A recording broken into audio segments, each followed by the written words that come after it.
جس وقت وہ معجزے دکھا رہا تھا اس وقت تو آدمی ٹیلے کے پیچھے اس جگہ چھپے ہوئے تھے جہاں رنگ برنگ خیمے نصب تھے۔ کسی خیمے میں سے لڑکیوں کی باتیں اور ہنسی سنائی دے رہی تھی۔ یہ دو آدمی امام اور محمود بن احمد تھے۔ محمود کو یقین تھا کہ سعدیہ یہیں کہیں ہے۔ محمود میں اتنی مذہبی سوجھ بوجھ نہیں تھی۔ وہ خدا کے اس ایلچی کے متعلق کوئی رائے قائم کرنے کے قابل نہیں تھا۔ امام نے کہا تھا کہ کوئی انسان مرے ہوئے کو زندہ نہیں کر سکتا۔ اس نے توجہ ہی نہیں دی تھی کہ پراسرار آدمی لوگوں کو کیا کچھ کر کے دکھا رہا ہے۔ اس نے اس سے یہ فائدہ اٹھایا تھا کہ لوگ اس کی کرامات دیکھنے میں مگن ہیں، اس لیے پیچھے جا کر یہ دیکھا جائے کہ اس میں راز کیا ہے۔ اس کی توجہ صرف سعدیہ پر تھی۔ محمود صرف سعدیہ کو ڈھونڈ رہا تھا۔ خیموں کی جگہ اندھیرا تھا۔ صرف 3 خیموں میں روشنی تھی۔ تینوں کے پردے دونوں طرف سے بند تھے۔ وہاں پہرے کا کوئی خاص انتظام نہیں تھا۔ 2-3 مرد کہیں باتیں کر رہے تھے۔ یہ خطرہ صاف نظر آ رہا تھا کہ وہ دونوں کسی کو نظر آ گئے تو وہ زندہ نہیں رہیں گے۔ ٹیلے کی دوسری طرف سے اس کی آواز سنائی دے رہی تھی اور سازوں کا ترنم بھی سنائی دے رہا تھا، لیکن یہ پتہ نہیں چلتا تھا کہ ساز زندے کہاں ہیں۔ امام اور محمود نے روشنی والے ایک خیمے کے قریب جا کر لڑکیوں کی باتیں سننے کی کوشش کی۔ ان کی باتوں نے ان کا حوصلہ بڑھا دیا۔ ایک نسوانی آواز کہہ رہی تھی، یہاں بھی تماشا کامیاب رہا ہے۔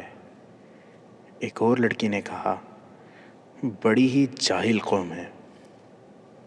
مسلمان کو تباہ کرنے کا طریقہ یہی ہے کہ اسے شعبدے دکھا کر توہم پرست بنا دو۔ یہ ایک اور عورت کی آواز تھی۔ معلوم نہیں وہ کس حال میں ہے۔ کون؟ نئی چڑیا، ایک لڑکی نے کہا۔ تم سب کو ماننا پڑے گا کہ وہ ہم سب سے زیادہ خوبصورت ہے۔ وہ آج دن کو بھی روتی رہی تھی، کسی لڑکی نے کہا۔ آج رات اس کا رونا بند ہو جائے گا، ایک لڑکی نے کہا۔ اسے خدا کے بیٹے کے لیے تیار کیا جا رہا ہے۔ لڑکیوں کا کہکا سنائی دیا۔ ایک نے کہا، خدا بھی کیا یاد کرے گا کہ ہم نے اسے کیسا بیٹا دیا ہے، کمال انسان ہے۔ اس کے بعد لڑکیوں نے آپس میں فحش باتیں شروع کر دی۔ امام اور محمود سمجھ گئے کہ نئی چڑیا سعدیہ ہی ہو سکتی ہے۔ انہیں بہرحال یقین ہو گیا کہ یہ شعبدہ بازی ہے اور یہ ڈھونگ پسماندہ مسلمانوں کو گمراہ کرنے کے لیے رچایا جا رہا ہے۔ امام نے محمود کے کان میں کہا، ان لڑکیوں کی عوریاں باتیں اور شراب کی بو بتا رہی ہے کہ یہ کون لوگ ہیں اور یہ کیا ہو رہا ہے۔ ہم ویسے ہی نہیں بھٹک رہے۔ وہ دونوں بڑے خیمے کے قریب چلے گئے۔ یہ خیمہ ایک ٹیلے کے ساتھ تھا اور یہ ٹیلا تقریباً عمودی تھا۔ ٹیلے اور خیمے کے پچھلے دروازے کے درمیان 1 گز فاصلہ تھا۔ انہوں نے اس جگہ جا کر دیکھا۔ خیمے کے پردے درمیان سے رسیوں سے بندھے ہوئے تھے۔ ایک آنکھ سے اندر جھانکنے کی جگہ تھی۔ انہوں نے جھانکا تو ان کے شکوک رفع ہو گئے۔ اندر ایک لمبی مسند تھی جس پر خوشنما مسند پوش بچھا ہوا تھا۔ فرش پر قالین بچھا تھا اور 2 قندیلیں جل رہی تھیں۔ ایک طرف شراب کی صراحی اور پیالے رکھے تھے۔ اندر کی سجاوٹ اور شان و شوکت سے پتہ چلتا تھا کہ اس مشتبہ قافلے کے سردار کا خیمہ ہے۔ سعدیہ کے پاس ایک عورت اور ایک مرد تھا۔ سعدیہ کو دلہن کی طرح سجایا جا رہا تھا۔ آج سارا دن تم روتی رہی ہو، عورت اسے کہہ رہی تھی۔ تھوڑی دیر بعد تم ہنسو گی اور اپنے آپ کو پہچان بھی نہیں سکو گی۔ تم خوش نصیب ہو کہ اس نے جو خدا کی طرف سے زمین پر اترا ہے تمہیں پسند کیا ہے۔ وہ صرف تمہارے لیے یہاں آیا ہے۔ اس نے تمہیں 20 روز کی مسافت جتنی دور سے غیب کی آنکھ سے دیکھا تھا۔ تمہارے گاؤں میں سے وہ تمہیں لایا ہے۔ اگر یہ نہ آتا تو تم کسی صحرائی گڈریے کے ساتھ بیاہ دی جاتی یا تمہیں بردہ فروشوں کے ہاتھ بیچ دیا جاتا۔ سعدیہ پر ان باتوں کا جادو سوار ہوتا جا رہا تھا۔ وہ خاموشی سے سن رہی تھی۔ محمود جوش میں آ چلا تھا۔ امام نے اسے روک لیا۔ وہ دیکھنا چاہتا تھا کہ سعدیہ کو کس کے لیے تیار کیا جا رہا ہے۔ زیادہ دیر نہیں گزری تھی کہ ٹیلے کی دوسری طرف سے کسی نے اعلان کیا، وہ جو خدا کا بھیجا ہوا پیغمبر ہے اور جس کے ہاتھ میں ہم سب کی زندگی اور موت ہے اور جس کی آنکھ غیب کے بھید دیکھ سکتی ہے، تاریک رات میں آسمان پر جا رہا ہے۔ جس کے ستارے خدا کی آنکھ کی طرح روشن ہیں۔ تم میں سے کوئی آدمی اس طرف نہ دیکھے جہاں خیمے لگے ہوئے ہیں۔ ٹیلوں کے اوپر کوئی نہ جائے۔ جس کسی نے اس طرف جانے یا دیکھنے کی کوشش کی وہ ہمیشہ کے لیے اندھا ہو جائے گا۔ کل رات وہ تم سب کی مرادیں سنے گا۔ امام اور محمود وہیں کھڑے رہے۔ خیمے کے اندر جو مرد و عورت تھے انہوں نے سعدیہ کو ایک بار پھر نصیحت کی کہ وہ آ رہا ہے، اس کے سامنے کوئی بدتمیزی نہ کرنا۔ وہ آ گیا۔ وہ سامنے کی طرف سے خیمے میں داخل ہوا۔ امام اور محمود یہ دیکھ کر حیران رہ گئے کہ اس کے سینے پر 4 تیر اور 4 خنجر اترے ہوئے تھے۔ سعدیہ نے تیر اور خنجر دیکھے تو اس نے خوف سے کانوں پر ہاتھ رکھ لیے۔ اس کی ہلکی سی چیخ سنائی دی۔ مقدس انسان مسکرایا اور بولا، ڈر مت لڑکی، یہ معجزہ مجھے خدا نے دیا ہے کہ میں تیروں اور خنجروں سے مر نہیں سکتا۔ وہ سعدیہ کے ساتھ لگ کر بیٹھ گیا۔ میں نے یہ شعبدہ ایک بار قاہرہ میں دیکھا تھا۔ امام نے محمود کے کان میں کہا، تم بھی ڈر نہ جانا، میں جانتا ہوں تیر اور خنجر کہاں پھنسے ہوئے ہیں۔ وہ اٹھا اور خیمے کا پردہ رسیوں سے باندھ دیا۔ ادھر محمود اور امام نے اپنی طرف سے خیمے کا پردہ کھول دیا۔ انہوں نے نتائج کی پرواہ نہیں کی، دبے پاؤں اندر گئے۔ جو ہی وہ شخص مڑا وہ امام اور محمود کے شکنجے میں آ چکا تھا۔ محمود نے دبی آواز میں سعدیہ سے کہا، جس پر تم بیٹھی ہو اس کا کپڑا اس کے اوپر ڈال دو۔ سعدیہ تو جیسے سن ہو گئی تھی۔ اس نے مسند پوش اتار کر اس آدمی پر ڈال دیا۔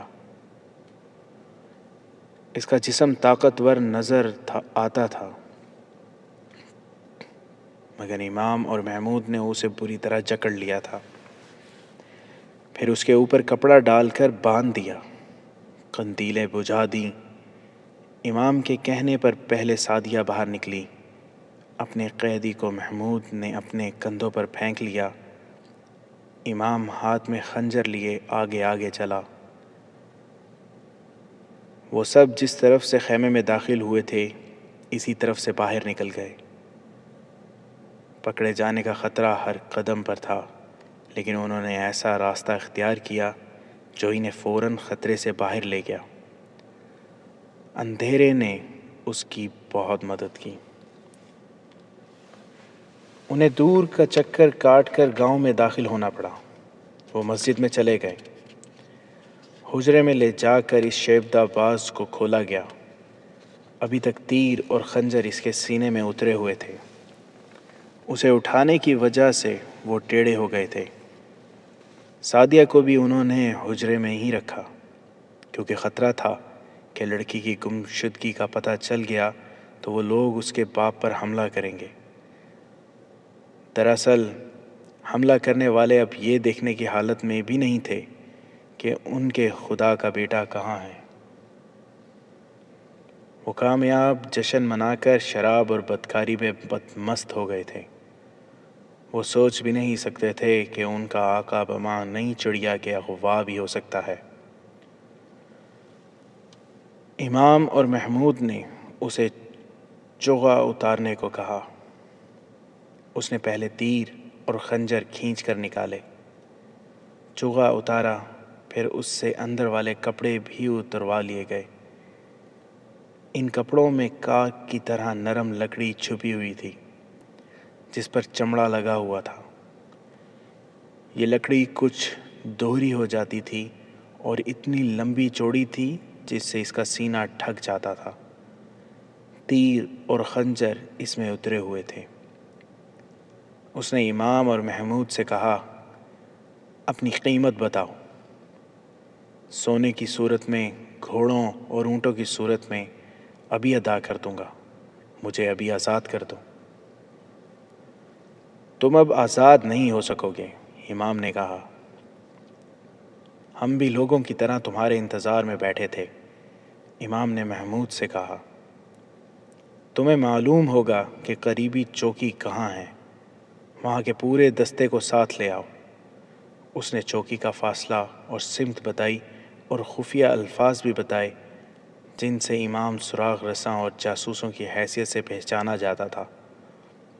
اپنے 2 جاسوسوں کے نام اور ٹھکانہ بتا کر محمود سے کہا، انہیں میرے پاس بھیجتے جانا۔ محمود نے امام کے گھوڑے پر زین ڈالی اور سوار ہو کر نکل گیا۔ اسے امام کے دونوں جاسوس مل گئے۔ انہیں مسجد میں جانے کو کہہ کر وہ چوکی کی سمت روانہ ہو گیا۔ گاؤں سے کچھ دور جا کر اس نے گھوڑے کو ایڑ لگائی۔ کوئی 1.5 گھنٹے کی مسافت تھی، مگر وہ شش و پنج میں مبتلا تھا۔ وہ اس چوکی کے کمانڈر کو جانتا تھا۔ وہ لاپرواہ آدمی تھا۔ سلیبیوں اور سوڈانیوں نے اسے رشوت دے دے کر اپنے ساتھ ملا رکھا تھا۔ محمود نے قاہرہ کو اس کی رپورٹ بھیج رکھی تھی، مگر ابھی تک اس کے خلاف کوئی کارروائی نہیں ہوئی تھی۔ محمود کو یہی نظر آ رہا تھا کہ وہ اپنے دستے کو اس کے ساتھ نہیں بھیجے گا یا وقت ضائع کرے گا تاکہ دشمن نکل جائے۔ محمود سوچ رہا تھا کہ اگر چوکی سے اسے دستہ نہ ملا تو وہ کیا کرے گا۔ صبح سے پہلے دستے کو گاؤں میں پہنچنا ضروری تھا۔ دستہ نہ ملنے کی صورت میں امام اور ان کے جاسوسوں کی جانیں خطرے میں آ سکتی تھیں، کیونکہ اس شعبدہ باز کے ساتھ بہت سارے آدمی تھے۔ اس کے مریدوں کا ہجوم بھی اسی کا حامی تھا۔ امام کے پاس خنجر تھا، اس کے جاسوس بھی اس کے پاس آ گئے تھے، وہ بھی خنجروں سے مسلح تھے۔ انہوں نے شعبدہ باز کو گرفتار کیے رکھا۔ وہ رہائی کی اتنی زیادہ قیمت پیش کر رہا تھا جو امام اور اس کے جاسوس خواب میں بھی نہیں دیکھ سکتے تھے۔ امام نے اسے کہا، میں مسجد میں بیٹھا ہوں، یہ اسی خدا کا گھر ہے جس نے تمہیں سچا دین دے کر زمین پر اتارا ہے۔ کیا یہ ہے تمہارا سچا دین؟ دیکھو دوست، میں قاہرہ کی حکومت کا اہلکار ہوں، میں تمہیں چھوڑ نہیں سکتا اور میں ایمان بھی نہیں بیچ سکتا۔ محمود بن احمد چوکی کے خیموں میں داخل ہوا تو کمانڈر کے خیمے میں اس نے روشنی دیکھی۔ گھوڑے کے قدموں کی آواز سن کر کمانڈر باہر آ گیا۔ محمود نے اپنا تعارف کرایا اور کمانڈر کے ساتھ خیمے میں چلا گیا۔ محمود کے لیے یہ کمانڈر اجنبی تھا۔ اسے کمانڈر نے بتایا کہ گزشتہ شام پرانے دستے کو یہاں سے بھیج دیا گیا ہے اور یہ دستہ نیا آیا ہے۔ یہ تبدیلی صلاح الدین ایوبی کے حکم سے کی گئی تھی۔ تمام پرانے سرحدی دستوں کو وہاں سے ہٹا کر اس فوج کے دستے بھیج دیے گئے تھے جو سلطان ایوبی کے ساتھ محاذ سے آئی تھی۔ محمود نے کمانڈر کو تفصیل سے بتایا کہ انہوں نے بہت بڑا شکار پکڑا ہے اور اس کے تمام گروہ کو پکڑنے کے لیے چوکی کے پورے دستے کی فوری طور پر ضرورت ہے تاکہ ان لوگوں کو رات ہی رات میں گھیرے میں لے لیا جائے۔ کمانڈر نے فوراً پورے دستے کو، جس کی تعداد 50 سے زیادہ تھی، گھوڑوں پر سوار ہونے کا حکم دیا۔ ان کے پاس برچھیاں اور تلواریں تھیں اور ان میں تیر انداز بھی تھے۔ 8-10 سپاہیوں کو چوکی پر چھوڑ دیا گیا۔ یہ دستہ کرک کے محاصرے سے آیا تھا۔ جذبہ قائم تھا۔ کمانڈر نے سرپٹ گھوڑے دوڑا دیے۔ محمود رہنمائی کر رہا تھا۔ منزل کے قریب جا کر گھوڑوں کی رفتار سست کر دی گئی تاکہ مجرموں کو خبر نہ ہونے پائے۔ مجرم خبر ہونے کی حالت میں نہیں تھے۔ شراب اور نیند نے انہیں بے ہوش کر رکھا تھا۔ کمانڈر نے محمود کی رہنمائی میں گھیرا مکمل کر لیا اور کارروائی صبح تک ملتوی رکھی۔ محمود نے امام کو اطلاع دے دی کہ دستہ آ گیا ہے۔ سعدیہ ابھی امام کے حجرے میں ہی تھی۔ امام نے ایک جاسوس بھیج کر سعدیہ کے باپ کو بھی بلا لیا۔ جو معتقد، مرید اور زائرین بڑی دور دور سے اس کی زیارت کو آئے تھے، وہ رات کے معجزے دیکھ کر کھلے آسمان تلے سو گئے تھے۔ ان کے مقدس انسان نے انہیں کہا تھا کہ اگلی رات وہ ان کی مرادیں سنے گا۔ یہ ہجوم صبح اس وقت جاگ اٹھا جب اجالا ابھی دھندلا تھا۔ اس دھندلے میں انہیں بہت سے گھوڑے نظر آئے۔ ان پر سوار جو تھے وہ فوجی تھے۔ لوگ کچھ بھی سمجھ نہ سکے۔ انہیں معلوم نہیں تھا کہ جو مرے ہوں کو زندہ کرتا ہے وہ مسجد کے حجرے میں ہاتھ پاؤں بندھے بیٹھا ہے۔ وہ اب مسلمانوں کے سچے خدا کی گرفت میں آ چکا تھا۔ دستے کا کمانڈر دمشق کا رہنے والا رشد بن مسلم، جس کا عہدہ معمولی تھا لیکن سرحد پر آ کر اس نے اپنے دستے سے کہا تھا، ساری سلطنت صرف تمہارے بھروسے پر سوتی ہے۔ صلاح الدین ایوبی ہر وقت تمہارے ساتھ ہے۔ اگر وہ تمہیں نظر نہیں آتا تو اسے میری آنکھوں میں دیکھ لو۔ ہم سب صلاح الدین ایوبی ہیں، مگر کسی نے یہاں پرانے دستے کے آدمیوں کی طرح ایمان فروخت کیا تو میں اس کے پاؤں باندھ کر ریگستان میں زندہ پھینک دوں گا۔ میں اس سزا کا حکم قاہرہ سے نہیں لوں گا، میں خدا سے حکم لیا کرتا ہوں۔ رشد بن مسلم نے صبح کے وقت دیکھا کہ خیموں کے اندر کوئی حرکت نہیں تھی۔ اندر والے اتنی جلدی اٹھنے والے نہیں تھے۔ رشد نے لوگوں سے کہا کہ وہ دور پیچھے ہٹ جائیں اور وہیں موجود رہیں۔ انہیں مقدس انسان قریب سے دکھایا جائے گا۔ لوگوں کو دور ہٹا کر رشد نے 3-4 سوار مختلف ٹیلوں کے اوپر کھڑے کر دیے تاکہ مجرموں میں سے کوئی بھاگنے کی کوشش نہ کرے۔ باقی سواروں کو اس نے گھوڑوں سے اتار کر چاروں طرف سے پیدل اندر جانے کو کہا اور حکم دیا کہ کوئی مزاحمت کرے تو اسے فوراً ہلاک کر دو، کوئی بھاگے تو اسے تیر مار دو۔ وہاں بھاگنے کا سوال ہی پیدا نہیں ہوتا تھا۔ رشد ننگی تلوار ہاتھ میں لیے خیمے میں داخل ہوا تو اندر اسے ایک نیم برہنہ لڑکی اور 2 آدمی گہری نیند میں سوئے ہوئے نظر آئے۔ اس نے تلوار کی نوک چبھو کر تینوں کو جگایا۔ جاگنے کی بجائے انہوں نے جگانے والے کو گالیاں دیں اور کروٹ بدل کر سوئے رہے۔ تلوار کی نوک اب کے ان کی کھال میں اتر گئی۔ تینوں ہڑبڑا کر اٹھے، انہیں باہر نکال لیا گیا۔ دوسرے خیموں میں بھی جو لڑکیاں اور مرد ملے وہ اسی حالت میں تھے۔ خیموں میں بے شمار سامان تھا۔ ایک خیمے میں بہت سے ساز پڑے تھے۔ سب کو باہر لے جا کر ان پر پہرا کھڑا کر دیا گیا۔ ان کے اونٹوں اور تمام تر سامان پر قبضہ کر لیا گیا۔ امام رشد بن مسلم کے ساتھ تھا۔ وہ اس آدمی کو اپنے حجرے میں سے لے آیا جو اپنے آپ کو خدا کے بیٹے کا بیٹا کہتا تھا۔ اس کے ہاتھ پیٹھ پیچھے بندھے ہوئے تھے۔ اسے اسی جگہ کھڑا کیا گیا جہاں رات اس نے معجزے دکھائے تھے۔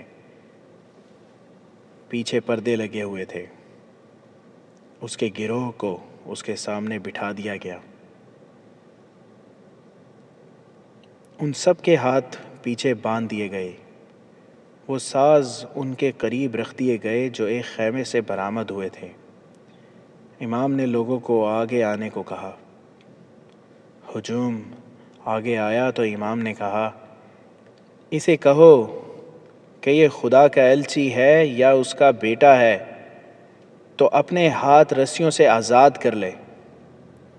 یہ مرے ہوئوں کو زندہ کرتا ہے۔ میں اس کے گروہ کے ایک آدمی کو ہلاک کروں گا۔ تم اسے کہو کہ اسے میرے ہاتھ سے چھڑا لے، یا وہ مر جائے تو اسے زندہ کر دے۔ امام نے اس کے گروہ کے ایک آدمی کو اٹھایا اور رشد کی تلوار لے کر اس کی طرف بڑھا تو وہ آدمی چلا اٹھا، مجھے بخش دو، یہ آدمی مجھے زندہ نہیں کر سکے گا، یہ بہت بڑا پاپی ہے، خدا کے لیے مجھے قتل نہ کرو۔ لوگوں نے یہ تماشا دیکھا مگر ان کے وہم ابھی دور نہیں ہوئے تھے۔ امام اس آدمی کا چغا اور کپڑے بھی ساتھ لے آیا تھا، نرم لکڑی بھی ساتھ تھی۔ امام نے یہ کپڑے پہن لیے، کسی کو دکھائے بغیر لکڑی اندر رکھ لی، اوپر چغا پہن لیا۔ اس نے رشد سے کہا کہ اپنے 4 تیر انداز میرے سامنے لاؤ۔ تیر انداز آئے تو اس نے انہیں کہا، 30 قدم دور کھڑے ہو کر میرے دل کا نشانہ لو اور تیر چلاؤ۔ تیر اندازوں نے رشد بن مسلم کی طرف سوالیہ نگاہوں سے دیکھا۔ رات کو محمود نے رشد کو تیروں اور خنجروں کے سینے میں اترنے کی حقیقت بتا دی تھی۔ رشد نے اپنے تیر اندازوں کو حکم دیا کہ وہ تیر چلا دیں۔ انہوں نے نشانہ لے کر تیر چلا دیے۔ چاروں تیر امام کے دل کے مقام میں پیوست ہو گئے۔ امام نے کہا، اب آگے آ کر میرے سینے پر 4 خنجر پوری طاقت سے پھینکو۔ خنجر پھینکے گئے جو امام کے سینے میں جا کر اٹک گئے۔ امام نے تیر اندازوں سے کہا، ایک ایک تیر اور کمانوں میں ڈالو۔ اس نے مقدس انسان کو ذرا آگے لیا اور لوگوں سے مخاطب ہو کر کہا، یہ شخص اپنے آپ کو لافانی کہتا ہے، میں تمہیں دکھاتا ہوں کہ اصل میں کیا ہے۔ اس نے تیر اندازوں سے کہا، اس کے دل کا نشانہ لے کر تیر چلاؤ۔ جو ہی کمانیں اوپر اٹھیں وہ آدمی دوڑ کر امام کے پیچھے ہو گیا۔ وہ موت کے ڈر سے تھر تھر کانپ رہا تھا اور بھکاریوں کی طرح جان کی بخشش مانگ رہا تھا۔ امام نے اسے کہا، آگے آؤ اور لوگوں کو بتاؤ کہ تم صلیبیوں کے بھیجے ہوئے تخریب کار ہو اور تم شعبدہ باز ہو۔ امام نے تلوار کی نوک اس کے پہلو سے لگا دی۔ لوگوں، اس آدمی نے آگے جا کر بلند آواز سے کہا، میں لافانی نہیں ہوں، میں تمہاری طرح انسان ہوں۔ مجھے صلیبیوں نے بھیجا ہے کہ تمہارا ایمان خراب کروں، اس کی مجھے اجرت ملتی ہے۔ اور شمعون کی بیٹی سعدیہ کو اسی نے اغوا کرایا تھا۔ امام نے کہا ہم نے لڑکی رہا کرا لی ہے۔ امام نے چغا اتارا، اندر کے کپڑے اتارے، لکڑی الگ کی اور رشد کے ایک سپاہی کے ہاتھ میں دے کر کہا کہ یہ تمام مجمع میں گھما لاؤ۔ امام نے لوگوں سے کہا کہ تیر اور خنجر اس لکڑی میں لگتے تھے۔ تم لوگوں نے یہ بھید دیکھ لیا تو انہیں آگے بلا کر کہا گیا کہ ہر جگہ گھومو اور ہر ایک چیز دیکھو۔ لوگ ڈرتے ہوئے ہر جگہ پھیل گئے۔ پردوں کے پیچھے ایک غار بنایا گیا تھا، وہاں رات کو سازندے بیٹھ کر ساز بجاتے تھے۔ لوگ خیموں میں گئے تو وہاں شراب کی بدبو پھیلی ہوئی تھی۔ لوگ ہر جگہ گھوم پھر چکے تھے تو انہیں ایک جگہ بٹھا کر بتایا گیا کہ یہ سب ڈھونگ کیا تھا۔ امام نے معلوم کر لیا تھا کہ جسے اس نے رات کو زندہ کیا تھا وہ کون ہے۔ وہ اسی کے گروہ کا ایک آدمی تھا جو رسیوں میں بندھا ہوا قیدیوں میں بیٹھا تھا۔ اسے لوگوں کے سامنے کھڑا کیا گیا۔ ایک اور آدمی لوگوں کو دکھایا گیا جو رات کو بوڑھے کا بہروپ دھار کر اس آدمی کا باپ بنا ہوا تھا۔ 4 تیر انداز بھی سامنے آ گئے جنہوں نے رات تیر چلائے تھے، وہ بھی اسی گروہ کے آدمی تھے۔ غرض تمام تر ڈھونگ لوگوں کو دکھایا گیا۔ اسلام کے بیٹو غور سے سنو، امام نے لوگوں سے کہا، یہ سب صلیب کے پجاری ہیں اور تمہارا ایمان خراب کرنے آئے ہیں۔ تم جانتے ہو کہ کوئی انسان کسی انسان کو زندہ نہیں کر سکتا، خود خدا کسی مرے ہوئے کو زندہ نہیں کرتا، کیونکہ خدائے ذوالجلال اپنے بنائے ہوئے قانون کا پابند ہے۔ اس کی ذات واحد لا شریک ہے، اس کا کوئی بیٹا نہیں۔ یہ صلیبی اسلام کی آواز کو دبانے کے لیے ہتھ کنڈے استعمال کر رہے ہیں۔ یہ باطل کے پجاری تمہارے ایمان اور جذبے سے اور تمہاری تلوار سے ڈرتے ہیں، تمہارا مقابلہ میدان میں نہیں کر سکتے، اس لیے دلکش طریقے اختیار کر کے تمہارے دلوں میں وہم اور وسوسے ڈال رہے ہیں تاکہ تم اسلام کے تحفظ کے لیے صلیب کے خلاف تلوار نہ اٹھاؤ۔ اسی مصر میں فرعون نے اپنے آپ کو خدا کہا تھا۔ حضرت موسیٰ علیہ السلام نے اس کے خدائی کو دریائے نیل میں ڈبو دیا تھا۔ اپنی عظمت کو پہچانو میرے دوستو، اپنے دشمن کو بھی اچھی طرح پہچان لو۔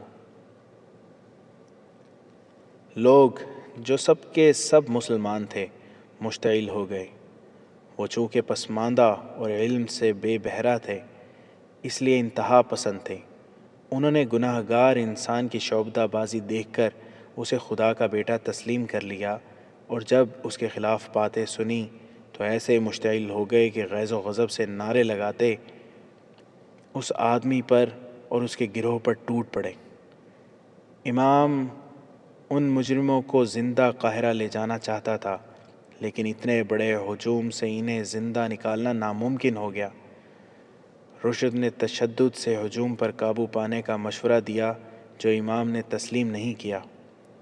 اس نے کہا کہ تمہاری تلواروں سے یہ سیدھے سادے مسلمان کٹ جائیں گے، انہیں اپنے ہاتھوں ان لوگوں کو ہلاک کرنے دو تاکہ انہیں یقین ہو جائے کہ جس نے خدا کا ایلچی اور بیٹا ہونے کا دعویٰ کیا ہے وہ ایک گناہ گار انسان ہے جسے کوئی بھی انسان قتل کر سکتا ہے۔ امام رشد بن مسلم اور محمود ایک طرف گئے۔ رشد نے ایک ٹیلے پر جا کر اپنے سپاہیوں کو للکارا اور کہا، تم جہاں ہو وہیں رہو، ان لوگوں کو مت روکو۔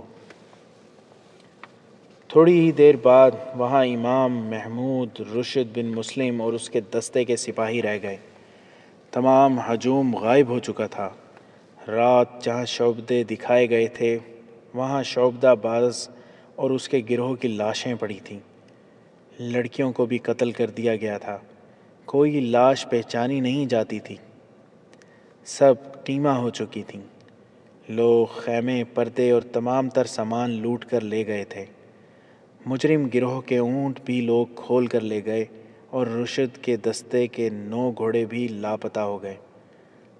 ان کے سوار پیادہ تھے اور گھوڑوں سے دور تھے۔ لوگوں کو معلوم نہیں تھا کہ یہ اپنی فوج کے گھوڑے ہیں، یوں لگتا تھا جیسے آندھی آئی ہو اور سب کو اپنے ساتھ اڑا لے گئی ہو۔ ہمیں اب قاہرہ چلنا پڑے گا، امام نے رشد اور محمود سے کہا۔ یہ واقعہ حکومت کے سامنے رکھنا ہوگا۔ ان چند ہی دنوں میں صلاح الدین ایوبی نے جو احکام نافذ کیے اور جو اقدام کیے وہ انقلابی تھے، اتنے انقلابی کہ اس کے قریبی دوست اور مرید بھی چونک اٹھے۔ اس نے سب سے پہلے ان افسروں کے گھروں پر چھاپے مروائے اور تلاشی لی جو علی بن سفیان اور غیاث بلبیس کی مشتبہ فہرست میں تھے۔ ان میں 2-3 مرکزی کمان کے اعلیٰ حکام تھے۔ ان کے گھروں سے زر و جواہرات، دولت اور بڑی خوبصورت غیر ملکی لڑکیاں برآمد ہوئیں۔ بعض کے گھروں میں ایسے ملازم تھے جو سوڈان کے تجربہ کار جاسوس تھے، اور بھی کئی ایک ثبوت مل گئے۔ ان سب کو سلطان صلاح الدین ایوبی نے عہدے اور رتبے کا لحاظ کیے بغیر غیر معین مدت کے لیے قید خانے میں ڈال دیا اور حکم دیا کہ ان کے ساتھ اخلاقی مجرموں جیسا سلوک کیا جائے۔ اس اقدام سے اس کی مرکزی کمان اور مجلس سے مشاورت کی چند ایک اہم آسامیاں خالی ہو گئیں۔ اس نے ذرا بھر پرواہ نہ کی۔ سلطان ایوبی نے دوسرا حملہ اس گروہ پر کیا جو اپنے آپ کو مذہب کا اجارہ دار بنائے ہوئے تھا۔ سلطان ایوبی کو مشیروں نے خلوص نیت سے مشورہ دیا کہ مذہب ایک نازک معاملہ ہے، لوگ مسجدوں کے اماموں کے مرید ہیں، رائے عامہ خلاف ہو جائے گی۔ سلطان ایوبی نے پوچھا، ان میں کتنے ہیں جو مذہب کی روح کو سمجھتے ہیں؟ لوگ ان کے مرید صرف اس لیے بن گئے ہیں کہ ان کی ساری کوششیں اسی پر مرکوز ہیں کہ لوگ ان کے مرید بن جائیں۔ میں جانتا ہوں کہ یہ امام اپنی عظمت قائم کرنے کے لیے لوگوں کو اصل مذہب سے بے بہرا رکھتے ہیں۔ قوم کی بہترین درسگاہ مسجد ہے۔ مسجد کی 4 دیواری میں بٹھا کر کسی کے کان میں ڈالی ہوئی کوئی بات روح تک اتر جاتی ہے۔ یہ مسجد کے تقدس کا اثر ہے، مگر یہاں مسجد کا استعمال غلط ہو رہا ہے۔ مسجدوں میں امام، پیر اور مرشد بنتے جا رہے ہیں۔ اگر میں نے مسجدوں میں باعمل عالم نہ رکھے تو کچھ عرصے میں لوگ اماموں، پیروں اور مرشدوں کے پرستش کرنے لگیں گے۔ یہ بے علم اور بے عمل عالم اپنے آپ کو خدا اور اس کے بندوں کے درمیان رابطے کا ذریعہ بنا لیں گے اور اسلام کے زوال کا باعث بنیں گے۔ سلطان ایوبی نے اپنے ایک مفکر اور باعمل عالم زین الدین علی بن نجاح الواعظ کو مشورے کے لیے بلایا۔ اس عالم نے اپنے جاسوسی کا ایک ذاتی نظام قائم کر رکھا تھا، اور ایک بار اس نے صلیبیوں کی ایک بڑی ہی خطرناک سازش بے نقاب کر کے بہت سے آدمی گرفتار کرائے تھے۔ وہ مذہب کو اور مذہب میں جو تخریب کاری ہو رہی ہے اسے بہت اچھی طرح سمجھتا تھا۔ اس نے یہ کہہ کر سلطان ایوبی کا حوصلہ بڑھا دیا کہ اگر آج آپ مذہب کو تخریب کاری سے آزاد نہیں کریں گے تو کل آپ کو یہ حقیقت قبول کرنی پڑے گی کہ قوم آپ کی رہنمائی اور حکم کو قبول کرنے سے پہلے نام نہاد مذہبی پیشواؤں سے اجازت لیا کرے گی۔ اس وقت تک صلیبی مسلمانوں کے مذہبی نظریات میں توہم پرستی اور رسم و رواج کی ملاوٹ کر چکے ہیں۔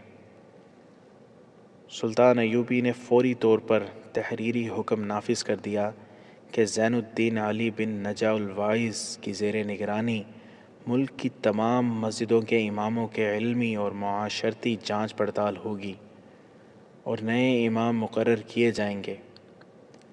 نئے اماموں کے تقرر کے لیے سلطان ایوبی نے جو شرائط لکھیں ان میں امام کا عالم ہونے کے علاوہ وہ فوجی یا سابق فوجی یا عسکری تربیت یافتہ ہونا ضروری قرار دے دیا گیا۔ سلطان صلاح الدین ایوبی فلسفہ جہاد اور عسکری جذبے کو مذہب اور مسجد سے الگ نہیں کرنا چاہتا تھا۔ اس نے ملک میں ایسے تمام کھیل تماشے اور تفریح کے ذرائع اور طریقے جرم قرار دے دیے جن میں جوئے بازی اور تخریبی سکون کا پہلو نکلتا تھا۔ اس کے حکم سے علی بن سفیان کے محکمے نے تفریح گاہوں اور ان کے زیر زمین حصوں پر چھاپے مارے جہاں سے اٹلی کے مصوروں کی بنائی ہوئی ننگی تصویریں برآمد ہوئیں۔ بہت سے لوگ گرفتار کیے گئے جنہیں ملک دشمنی اور دشمن کا اعلیٰ کار بننے کے الزام میں تمام عمر کے لیے تہہ خانوں میں ڈال دیا گیا۔ اس کی بجائے سلطان ایوبی نے تیغ زنی، تیر اندازی، گھڑ سواری، بغیر ہتھیار لڑائی، کشتی جسے پنجہ آزمائی کہتے تھے اور ایسے ہی چند ایک کھیلوں کے مقابلوں کا سرکاری انتظام کر دیا۔ پہلے مقابلے میں خود گیا اور اول آنے والوں کو اعلیٰ نسل کے گھوڑے تک انعام دیے۔ اس نے درسگاہوں اور مسجدوں میں تعلیمی مقابلوں کا اہتمام کیا۔ سرحدی دستوں پر اس نے زیادہ توجہ دی تھی۔ اسے معلوم ہو چکا تھا کہ شہریوں اور دارالحکومت سے دور رہنے والے لوگ نظریاتی تخریب کاری کا شکار جلدی ہوتے ہیں اور وہیں سب سے پہلے دشمن کے حملے یا سرحدی جھڑپوں کی زد میں آتے ہیں۔ ان لوگوں کے نظریاتی اور جسمانی تحفظ کے لیے اس نے خصوصی انتظام کیے۔ اس نے سرحدوں پر جو دستے بھیجے تھے ان کے کمانڈروں کو اس نے خود ہدایات دیں اور بڑے ہی سخت احکام دیے۔ یہ تمام کمانڈر جذبے اور ذہانت کے لحاظ سے ساری فوج میں منتخب کیے گئے تھے۔ رشد بن مسلم انہی میں سے تھا، جسے محمود کا اشارہ ملا کہ ایک تخریب کار پکڑا ہے تو وہ پورے کا پورا دستہ لے کر اٹھ دوڑا تھا۔ اگر پرانا کمانڈر ہوتا تو اس وقت سلیبیوں یا سوڈانیوں کی دی ہوئی شراب میں بدمست ہوتا اور تخریب کار اپنے سرغنہ کی رہائی کے لیے گاؤں میں تباہی پھیلا کر غائب ہو چکے ہوتے۔ اب رشد بن مسلم محمود بن احمد اور امام جس کا نام یوسف بن آذر تھا اس کے کمرے میں بیٹھے اس شعبدہ باز کی کہانی سنا رہے تھے جسے لوگ قتل کر چکے تھے۔ علی بن سفیان بھی موجود تھا۔ اس نے تینوں سے ساری واردات سن لی تھی اور سلطان ایوبی کے پاس لے گیا تھا۔ سلطان ایوبی خاموش تھا کہ اتنی خطرناک نظریاتی جلغار کو ہمیشہ کے لیے ختم کر دیا گیا ہے، مگر علی بن سفیان نے کہا صرف جلغار ختم ہوئی ہے، اس کے اثرات ختم کرنے کے لیے لمبا عرصہ درکار ہے۔ مجھے جو تفصیل معلوم ہوئی ہے وہ یہ ہے کہ سرحدی دیہات سے ہمیں فوجی بھرتی نہیں مل رہی۔ سرحد کے ساتھ ساتھ رہنے والے لوگ سوڈانیوں کے دوست بن گئے ہیں۔ وہ عمارت مصر کے خلاف ہو گئے ہیں۔ جہاد کا جذبہ ختم ہو چکا ہے۔ وہ لوگ غلہ اور مویشی ہمیں نہیں دیتے، سوڈانیوں کو بخوشی دیتے ہیں۔ مسجدیں ویران ہو گئی ہیں۔ لوگ توہم پرست ہو کر شعبدہ بازوں، پیروں وغیرہ کی پرستش کرنے لگے ہیں۔ ہمیں ان لوگوں کے ذہنوں کو اپنے صحیح راستے پر لانے کے لیے باقاعدہ مہم شروع کرنی پڑے گی۔ اگر اس صلیبی شعبدہ باز اور اس کے گروہ کو لوگ قتل نہ کر دیتے تو ہم اسے سارے علاقے میں گھماتے پھراتے۔ سلطان ایوبی نے اپنے انقلابی احکامات میں سرحدی علاقوں کو خاص طور پر شامل کر رکھا تھا۔ اب اس نے اس طرف اور زیادہ توجہ دینے کا فیصلہ کیا۔ اس کے لیے سب سے زیادہ شدید سردردی یہ تھی کہ تقی الدین اور اس کی فوج کو سوڈان سے نکالنا تھا۔ قاہرہ پہنچتے ہی وہ منصوبہ بندی میں مصروف ہو گیا تھا۔ راتوں کو سوتا بھی نہیں تھا۔ وہ خود سوڈان کے محاذ پر نہیں جا سکتا تھا کیونکہ مصر کے اندرونی حالات اس کی توجہ کے محتاج تھے۔ اس نے قاہرہ میں آ کر تقی الدین کو یہ اطلاع دینے کے لیے وہ قاہرہ آ گیا ہے ایک قاصد بھیج دیا تھا۔ قاصد واپس آ چکا تھا۔ اس نے بتایا تھا کہ تقی الدین کا جانی نقصان خاصا ہو چکا ہے اور کچھ نفری دشمن کے جھانسے میں آ کر یا جنگ کی صورتحال سے گھبرا کر ادھر ادھر بھاگ گئی ہے۔ قاصد نے بتایا کہ تقی الدین اپنی باقی مادہ فوج کو یکجا کرنے میں کامیاب ہو گیا ہے مگر دشمن اس کے سر پر موجود رہتا ہے۔ تقی الدین کو جوابی حملہ کرنے کا موقع نہیں مل رہا۔ اسے اتنی سی مدد کی ضرورت ہے کہ دشمن پر حملہ کرنے کے لیے چند دستے مل جائیں تاکہ وہ اپنی فوج کو واپس لا سکے۔ سلطان ایوبی نے اسی وقت اپنے 3-4 چھاپہ مار دستے اور چند ایک وہ دستے جنہیں جوابی حملہ کرنے اور گھوم پھر کر لڑنے کی خصوصی مشق کرائی گئی تھی سوڈان بھیج دیے تھے۔ وہ ہر حملہ دشمن کے حکم میں جا کر کرتے اور دشمن کو نقصان کر کے اسے بکھیر کر ادھر ادھر ہو جاتے تھے۔ چھاپہ ماروں نے دشمن کو زیادہ پریشان کیا۔ ان کا مقصد یہی تھا کہ دشمن کو تقی الدین کے تعاقب سے ہٹایا جائے۔ وہ خلاف توقع بہت جلدی کامیاب ہو گئے۔ ان کی اہلیت اور شجاعت کے علاوہ ان کی کامیابی کی وجہ یہ تھی کہ دشمن کی فوج تھکی ہوئی تھی اور صحرا بڑی ہی دشوار اور گرم تھا۔ گھوڑے اور اونٹ جواب دے رہے تھے۔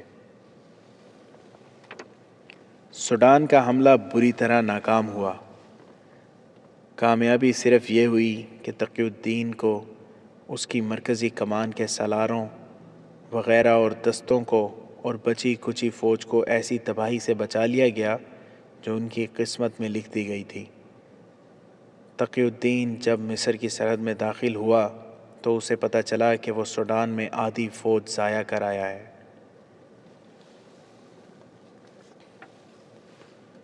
ادھر کرک جل رہا تھا۔ نور الدین زنگی کے کاریگروں نے ضرورت کے مطابق دور مار منجنیقیں بنا لی تھیں جن سے قلعے کے اندر پتھر کم اور آگ زیادہ پھینکی جا رہی تھی۔ صلاح الدین ایوبی اندر کے چند ایک ہدف بتا آیا تھا۔ ان میں رسد کا ذخیرہ بھی تھا۔ آگ کے پہلے گولے قلعے کی اس طرف پھینکے گئے جس طرف سے رسد کا ذخیرہ قریب تھا۔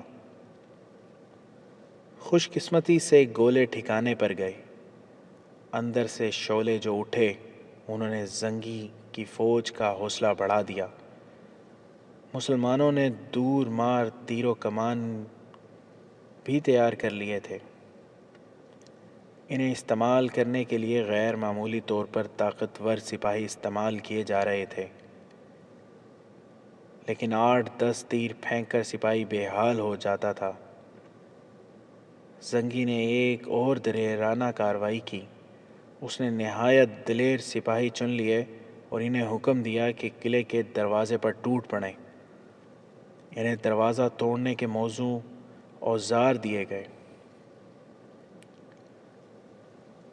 جانبازوں کا یہ دستہ دروازے کی طرف دوڑا تو اوپر سے صلیبیوں نے تیروں کا مینہ برسا دیا۔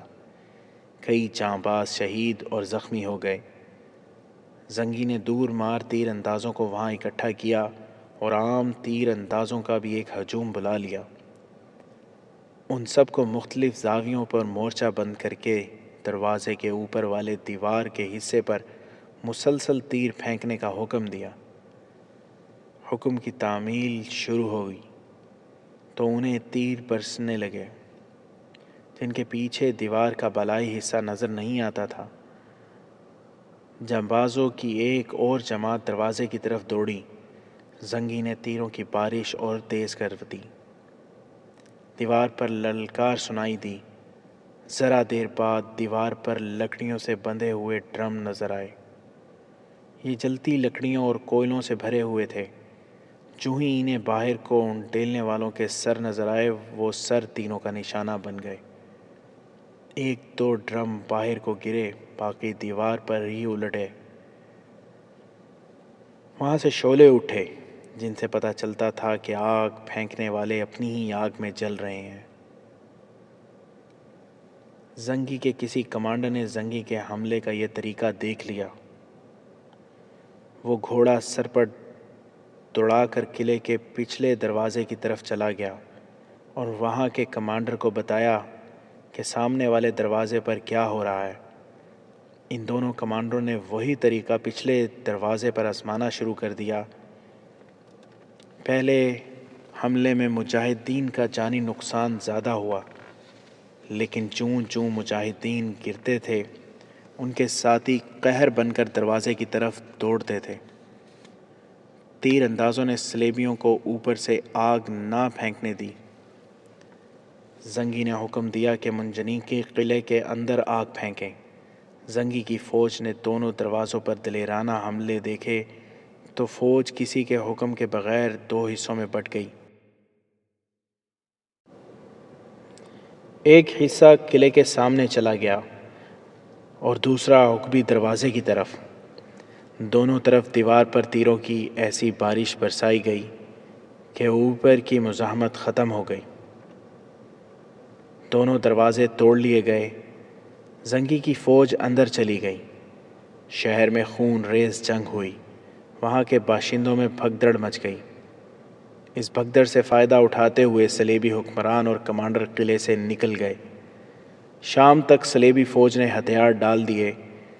زنگی نے قیدی مسلمانوں کو کھلے اور بندکیوں خانوں سے نکالا اور پھر صلیبی حکمرانوں کو سارے شہر میں تلاش کیا، مگر کوئی ایک بھی نہ ملا۔